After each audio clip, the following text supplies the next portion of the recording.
খবরের শুরুতে দেখে নেব আজকের সংবাদ শিরোনাম। বিএসএফের তাড়ায় মালদা সীমান্তে পালালো অনুপ্রবেশকারীরা। অমিত শাহের মুখেও রাজ্যের অনুপ্রবেশ প্রসঙ্গ, কি বার্তা? পঞ্চম থেকে অষ্টম শ্রেণী পড়ুয়ারা পাবে টাকা। শিক্ষাশ্রী স্কলারশিপে আবেদন পদ্ধতি জানুন। রবিবার সকালে ভয়াবহ দুর্ঘটনা কবলে সরকারি বাস, মৃত 4। রাজ্যের কৃষকদের জন্য বড় সুখবর, শুরু প্রধানমন্ত্রী ফসল বীমা যোজনা, জানুন আবেদন পদ্ধতি। সিঙ্গুরে পটাটো করিডোর, আশায় বুক বাঁধছেন কৃষক ব্যবসায়ীরা।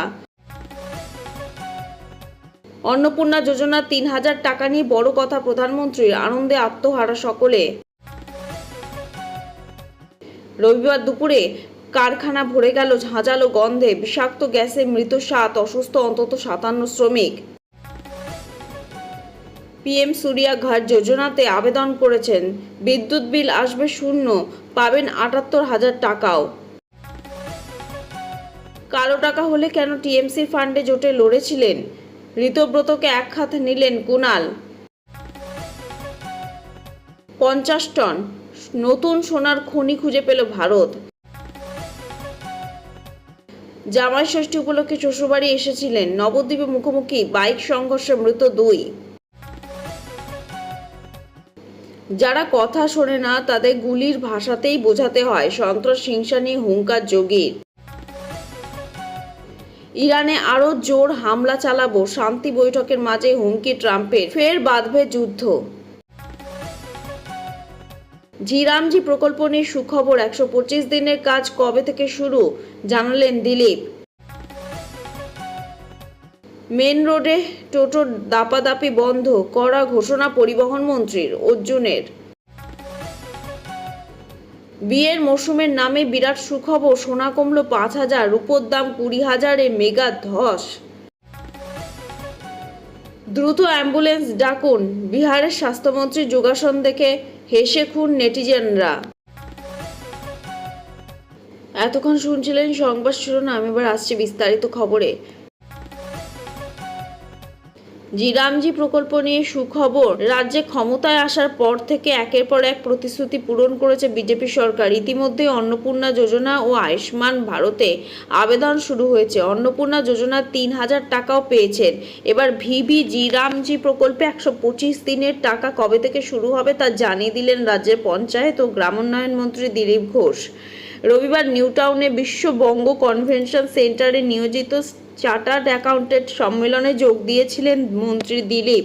সোমবার থেকে তিনি জানান, আগামী 1 মাসের মধ্যে 125 দিনের কাজের প্রকল্প জি শুরু হবে। দিলীপ এদিন বলেন, ব্রিগেডে মোদিজির সবকা সাথ সবকা বিকাশ হিসাবে বলে একটা কথা বলেন, হিসাবের কাজ তো আপনারা করেন, ওটা আপনাদেরই করতে হবে, কিন্তু 1.5 লক্ষ সিএ মহারাষ্ট্র, গুজরাট, এদিকে পূর্ব ভারতে বাংলাকে নিয়ে মাত্র 35,000, লেনদেনই নেই, হিসাব কি করবেন? রাজ্যের মন্ত্রী বলেন, একসময় ভারতে ডিজিপি 24% পশ্চিমবঙ্গ কন্ট্রিবিউট করত, এখন সেসব ইতিহাস, তার কথায় কোনো ব্যবস্থা নেই, আনতে হবে। আগে আইনের শাসন, ল্যান্ড ইন্ডাস্ট্রি পলিসি তৈরি করতে হবে। রাজ্যে পূর্বতন সরকার জমানায় চাকরির দুরাবস্থা নিয়েও এদিন সরব হন দিলীপ। এদিকে জি প্রকল্পের পুরো নাম বিকশিত ভারত গ্যারান্টি ফর রোজগার অ্যান্ড আজীবন মিশন। এই প্রকল্প রাজ্যে গ্রামীণ কর্মসংস্থানের ক্ষেত্রে নয়া পরিবর্তনের সূচনা করতে পারে বলে মনে করা হচ্ছে। এবার এই প্রকল্পে 125 দিনের কাজ কবে থেকে শুরু হবে তা জানিয়ে দিলেন মন্ত্রী দিলীপ ঘোষ। এদিন এক অনুষ্ঠানে যোগ দিয়ে তিনি জানালেন, আগামী 1 মাসের মধ্যে এই প্রকল্পের কাজ শুরু হবে। এই আপডেটে স্বস্তির নিঃশ্বাস ফেলছেন বহু মানুষ। সিঙ্গুরে হবে আলু করিডোর, শুভেন্দু সরকারের ভাবনায় আছে দিনের আশার কৃষকরা। বাংলায় আলু চাষের প্রাণকেন্দ্রই হলো হুগলির সিঙ্গুর। পূর্বতন সরকার আলু রপ্তানি বন্ধ করে দেওয়ায় বিপাকে পড়েন কৃষকরা। আলু চাষ হলেও ক্ষতির মুখেই দেখছিলেন তারা। তবে পালাবদলের পর ক্রমশ বদলাচ্ছে সিঙ্গুরের ছবি।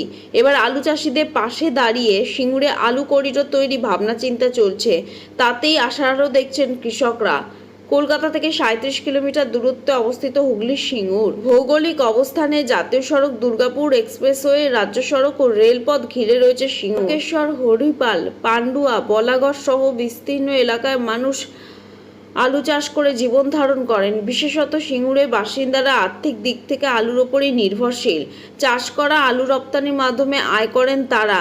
বিগত কয়েক বছর আলু চাষ হয়েছে যথেষ্ট, তবে আলু রপ্তানি বন্ধ করে দেয় পূর্বতন সরকার, আর তার ফলে বিপাকে পড়েন কৃষকেরা। বর্তমান সরকার আলু চাষিদের মুখে হাসি ফোটাতে সিঙ্গুরকে আলু করিডোর করার চিন্তা ভাবনা শুরু হয়েছে, যার ফলে সিঙ্গুরের কৃষক থেকে আলু ব্যবসায়ীরা। স্থানীয় কৃষক অনন্ত সামন্ত বলেন, খুবই ভালো উদ্যোগ নিয়েছে রাজ্য সরকার। আগের সরকার আমাদের জন্য কিছুই করেনি, আমরা সকলেই উপকৃত হব, আমাদের অর্থনৈতিক উন্নতি হবে। কৃষক প্রহ্লাদ মণ্ডল বলেন, অতিরিক্ত আলু চাষ করে যে ক্ষতির মুখোমুখি হতে হয় কৃষকদের, তা হতে হবে না, তাতে আমরা উপকৃতই হব। সিঙ্গুরের বিধায়ক অরূপ কুমার দাস বলেন, হুগলি আলু গুণাগুণ মান সকলের জানা। সিঙ্গুর হলো তার প্রাণ কেন্দ্রবিন্দু। ভৌগোলিক অবস্থান অত্যন্ত ভালো, তাই এই ধরনের ভাবনা করা হচ্ছে। সে কারণে অ্যাগ্রো ইন্ডাস্ট্রি তৈরির কথা ভাবা হচ্ছে, না হলে আলু নষ্ট হয়ে কৃষকদের ক্ষতি হবে। বিগত সরকার আলু রপ্তানি বন্ধ করে বিপাকে ফেলেছিল চাষিদের, এবার আর সেসব হবে না। কবে তৈরি হবে আলু করিডোর, সে স্বপ্নেই আপাতত বুঁদ কৃষকরা। জাতীয় সড়কের উপর দাঁড়িয়ে থাকা ট্রাকে ধাক্কা সরকারি বাসে, মৃত অন্তত 5, আহত আরও 29। চাঞ্চল্য ময়নাগুড়িতে। ঘটনা নজরে আসতেই স্থানীয়রা এসে উদ্ধার কাজে হাত লাগান। বাসের জানালা ভেঙে যাত্রীদের বার করে আনা হয়। প্রাথমিক চিকিৎসার পর যাদের অবস্থা আশঙ্কাজনক তাদের স্থানান্তরিত করা হয় জলপাইগুড়ি মেডিকেল কলেজ ও হাসপাতালে। দাঁড়িয়ে থাকা একটি ট্রাকের পিছনে সজোরে ধাক্কা মারল এক সরকারি বাস। জলপাইগুড়ি ময়নাগুড়ি জাতীয় সড়কের উপর এই দুর্ঘটনা অন্তত 5 জন যাত্রীর মৃত্যু হয়েছে বলে খবর। আরও 21 জন যাত্রী গুরুতর জখম অবস্থায় হাসপাতালে ভর্তি। তাদের মধ্যে বেশ কয়েকজনের অবস্থা সংকটজনক, ফলে মৃতের সংখ্যা বাড়তে পারে বলে আশঙ্কা। ঘটনায় শোক প্রকাশ করেছেন মুখ্যমন্ত্রী শুভেন্দু অধিকারী, করেছেন আর্থিক সাহায্যের ঘোষণাও। দুর্ঘটনাটি ঘটেছে 27 নম্বর জাতীয় সড়কের উল্লাডাবাড়ি এলাকায়। স্থানীয় এবং পুলিশ সূত্রে জানা গিয়েছে, রবিবার শিলিগুড়ি থেকে কোচবিহারগামী একটি যাত্রীবাহী সরকারি বাস জাতীয় সড়কের উপর দাঁড়িয়ে থাকা এক ট্রাকে ধাক্কা মারে। সংঘর্ষের অভিঘাত এতটাই ছিল যে বাসটির সামনের অংশ পুরো দুমড়ে মুচড়ে গিয়েছে। ঘটনা নজরে আসতেই স্থানীয়রা এসে উদ্ধার কাজে হাত লাগান। খবর দেওয়া হয় পুলিশ এবং দমকল বাহিনীকে। বাসের জানলা ভেঙে যাত্রীদেরকে একে একে বার করে আনা আহতদের ওপর ময়নাগুড়ি গ্রামীণ হাসপাতালে নিয়ে যাওয়া হয়। প্রাথমিক চিকিৎসার পর যাদের অবস্থা আশঙ্কাজনক তাদের স্থানান্তরিত করা হয় জলপাইগুড়ি মেডিকেল কলেজ হাসপাতালে। অন্নপূর্ণা যোজনা 3000 টাকা নিয়ে বড় কথা প্রধানমন্ত্রী, আনন্দে আত্মহারা সকলে। পূর্বের দেওয়া প্রতিশ্রুতি মতোই জুন থেকে শুরু হয়েছে বিজেপি সরকারের জনপ্রিয় প্রকল্প অন্নপূর্ণা যোজনা। ইতিমধ্যে বহু উপভোক্তাই সরকারি প্রকল্পের আওতায় 3000 টাকা করে পেতে শুরু করেছেন, বাকি আর রয়েছে অপেক্ষায়। এরই মধ্যে অন্নপূর্ণা যোজনার প্রসঙ্গ উঠে এলো প্রধানমন্ত্রীর মুখেও। শনিবার পশ্চিমবঙ্গ দিবসে বাংলায় উপস্থিত হয়েছিলেন প্রধানমন্ত্রী নরেন্দ্র মোদী। হুগলির তারকেশ্বরে মুখ্যমন্ত্রী শুভেন্দু অধিকারীও ছিলেন একই সঙ্গে। সভাস্থলে দাঁড়িয়ে বাংলা পরিবর্তন নিয়ে ভাষণ দেওয়ার সময় প্রধানমন্ত্রীর মুখে বিজেপির প্রতিশ্রুতি পূরণ ও সরকারি প্রকল্পের কথা বারংবার উঠে আসে। অন্নপূর্ণা যোজনা আমরা দিতে শুরু করেছি মা বোনেদের, তারা 3000 টাকা করে পাচ্ছেন। প্রতিশ্রুতি দিয়েছিল বিজেপি, সেই কাজও বিজেপি করে চলেছে। জনকল্যাণ শিবিরের মাধ্যমে সকল সরকারি প্রকল্পের সুবিধা পাচ্ছে বাংলার মানুষেরা। প্রধানমন্ত্রীর মুখে অন্নপূর্ণা যোজনার কথা শুনে খুশি মহিলারা। এর আগে মুখ্যমন্ত্রী শুভেন্দু অধিকারী জানিয়েছেন, শুক্রবার পর্যন্ত জনকল্যাণ শিবিরে অন্নপূর্ণা যোজনার 8,15,359 আবেদন জমা পড়েছে। মোট আবেদনের সংখ্যা ছাড়িয়েছে 1 কোটি। মুখ্যমন্ত্রী আরও জানিয়েছিলেন, জুন মাসের 3 তারিখ অবধি পাওয়া তথ্য বলছে 28 লক্ষ মহিলা এই টাকা পেয়েছেন। পঞ্চম থেকে অষ্টম শ্রেণী পড়ুয়ারা পাবে টাকা। শিক্ষাশ্রী স্কলারশিপে আবেদন পদ্ধতি জানুন। পড়াশোনার পথে যাতে আর্থিক অনটনে বাধা না হয়ে দাঁড়ায়, সেই কারণে রাজ্যের দুস্থ মেধাবী পড়ুয়াদের পাশে দাঁড়িয়েছে রাজ্য সরকার। বিভিন্ন সময়ে নানা স্কলারশিপ চালু করেছে, সেই তালিকায় নাম রয়েছে শিক্ষাশ্রী ও মেধাশ্রী স্কলারশিপের। রাজ্যে পূর্বতন সরকারের আমলে এই প্রকল্পগুলি চালু হয়েছিল। পালা বদলের পরেও তা বন্ধ হয়নি, কারণ মুখ্যমন্ত্রী শুভেন্দু অধিকারী স্পষ্ট জানিয়েছেন আগের সরকারের আমলে চালু হওয়া কোনো জনকল্যাণমূলক প্রকল্প বন্ধ হবে না।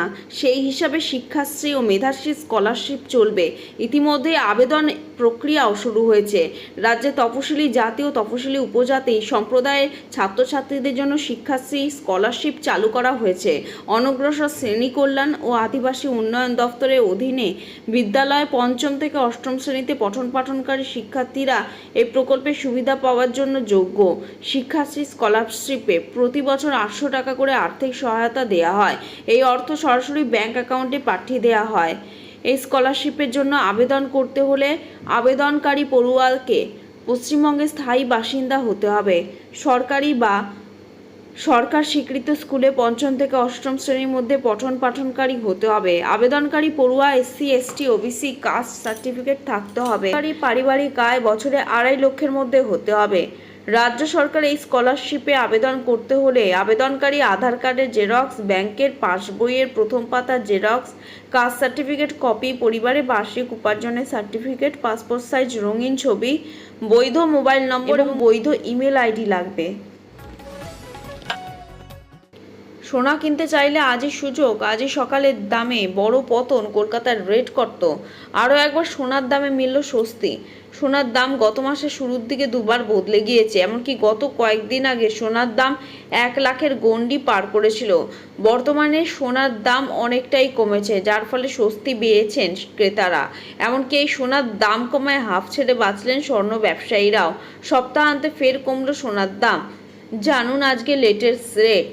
22 ক্যারেট 1 গ্রাম হলমার্ক সোনার দাম ১৩,৯২৫ টাকা।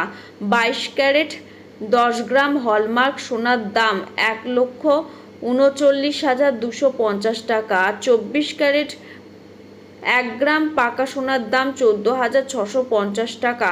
24 ক্যারেট 10 গ্রাম পাকা সোনার দাম ১,৪৬,৫০০ টাকা।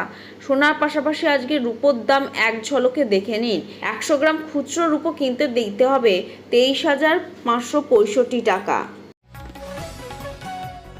রবিবার দুপুরে কারখানা ভরে গেল ঝাঁঝালো গন্ধে, বিষাক্ত গ্যাসে মৃত 7, অসুস্থ অন্তত 57 শ্রমিক। রবিবার ভয়াবহ দুর্ঘটনা। কারখানায় অ্যামোনিয়া গ্যাস লিক থেকে ভয়ঙ্কর পরিস্থিতি। বিষাক্ত গ্যাসে প্রাণ গেল কমপক্ষে 7 জন শ্রমিকের, অসুস্থ অন্তত 57 জন। 7 জন শ্রমিককে ভেন্টিলেটরে রাখা হয়েছে। ভয়ঙ্কর দুর্ঘটনাটি ঘটেছে তামিলনাড়ুর তিরুভাল্লুর জেলায় পেরিয়াপালম অঞ্চলে অবস্থিত saint Peter's and Paul seafood export facility নামক একটি সিফুড প্রসেসিং ইউনিটে এদিন পেরিয়াপালম অঞ্চলে অবস্থিত saint Peter's and Paul seafood export facility নামক একটি সিফুড প্রসেসিং ইউনিটে এদিন অ্যামোনিয়া গ্যাস লিক হয়। পরে একের পর এক শ্রমিক অসুস্থ হয়ে পড়তে থাকেন। জানা গিয়েছে হঠাৎ করেই শ্রমিকদের নাকে একটি ঝাঁঝালো গন্ধ এসে লাগে। এর কিছুক্ষণ পরেই তাদের শ্বাসকষ্ট শুরু হয়, মাথা ঘোরাতে শুরু করে, কেউ কেউ বমি করতেও শুরু করেন। একে একে প্রচুর শ্রমিক অসুস্থ হয়ে পড়তেই বোঝা যায় যে বড় কোনো বিপদ ঘটেছে। সঙ্গে শ্রমিকদের উদ্ধার করে কাছের হাসপাতালগুলিতে নিয়ে যাওয়া হয়। তদন্তে অনুমান পরিমাণ করার ভাল্ব বা মেজার ভাল্ব থেকে অ্যামোনিয়া গ্যাস লিক করেছে। দুর্ঘটনার খবর পেয়ে মুখ্যমন্ত্রী বিজয় তদন্তের নির্দেশ দিয়েছেন। তামিলনাড়ুর রাজ্যপাল রাজেন্দ্র আল্লেকর বলেন, তিরুভাল্লুর জেলায় কান্নিগাইপেয়ার গ্রামে চিংড়ি প্রসেসিং ফ্যাক্টরিতে মর্মান্তিক অ্যামোনিয়া গ্যাস লিক দুর্ঘটনায় অনেক শ্রমিকের প্রাণ গিয়েছে এবং অনেকের ক্ষতি হয়েছে। এই ঘটনায় আমি গভীরভাবে শোকাহত। নিহতদের পরিবারের প্রতি আমার সমবেদনা রইল। অসুস্থদের দ্রুত সুস্থতা কামনা করি। যারা কথা শোনেন না তাদের গুলি ভাষাতে বোঝাতে হয়। সন্ত্রাস হিংসা নিয়ে হুঙ্কার যোগীর। সোজা আঙুলে ঘি না উঠলে আঙুলটা বাঁকাতে হয়। শনিবার একটি মঞ্চ থেকে এমনটাই বললেন উত্তরপ্রদেশের মুখ্যমন্ত্রী যোগী আদিত্যনাথ। কোনো রকম হিংসা ও আইনভঙ্গ যে তার সরকার মানবে না সেই বার্তা স্পষ্ট করে দিতে গিয়ে যোগী বলেন, जो लोग बोली से नहीं माना वो गोली से जरूर मान जाता है। অর্থাৎ যারা কথা শোনেন না তাদের গুলি ভাষাতেই বোঝাতে হয়। একই সঙ্গে রাজ্যের যে দুর্নীতি, সন্ত্রাস ও হিংসার ক্ষেত্রে জিরো টলারেন্স নীতি নিয়ে চলবে তাও স্পষ্ট ভাষায় জানিয়ে দিয়েছে তিনি। গোটা উত্তরপ্রদেশ জুড়ে 84 কোটি পরিক্রমা পথে 6টি আশ্রম নির্মাণ করা হয়েছে। রাজ্যে তীর্থ করতে আসা ভগবান রামের অনুগামীরা যাতে কোনো রকম সংকটে না পড়েন তার জন্য বিশেষ উদ্যোগ নিয়েছে রাজ্য সরকার। প্রায় 21 কোটি টাকা ব্যয়ে বিভিন্ন স্থানে পুণ্যার্থীদের জন্য খাদ্য, পানীয়, বাসস্থানের ব্যবস্থা করা হয়েছে। রাজ্যে পর্যটন শিল্পেও একই সঙ্গে জোর দিয়েছে প্রশাসন। তবে নিরাপত্তা কঠোর করাকেই যে পাখির চোখ করা হচ্ছে তাও জানিয়ে দিয়েছে যোগী প্রশাসন। শনিবার মধ্যপ্রদেশের বুন্দেলখণ্ডের দাতিয়ায় মা বগলামুখী মন্দিরে প্রণাম করেন যোগী আদিত্যনাথ। বগলামুখী মন্দির ছাড়াও পীতাম্বর পীঠেও যান তিনি।